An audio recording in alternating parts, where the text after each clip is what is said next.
চলো এবার চটপট দেখে নিই কিভাবে আমি রজনীগন্ধা গাছের বাল্বগুলোকে প্রতিস্থাপন করলাম। প্রথমেই বলি মাটির কথা।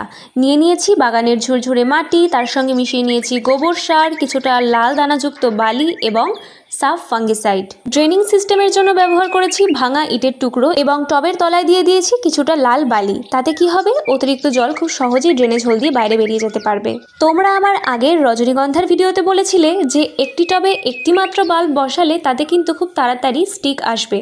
তাই তোমাদের কথা মতোই দুটো টবে কিন্তু আমি একটি করে স্টিকই বসিয়েছি।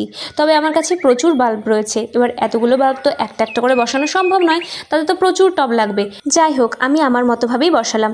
তোমরা কে কে রজনীগন্ধা তোমাদের ছাদ বাগানে বসিয়েছো আমাকে কিন্তু অবশ্যই কমেন্টে জানিও। আর আমার প্রত্যেকটা ভিডিওতেই কমেন্ট করে মিশু, বর্ষা, সায়মা, সামিয়া, তোমাদেরকে অনেক অনেক ভালোবাসা। জল দিয়ে দুদিন ছায়াযুক্ত জায়গায় রেখে তারপর ফুল সানলাইটে গাছগুলোকে রেখে দেবো। স্টিক আসলে অবশ্যই তোমাদের আপডেট দেবো।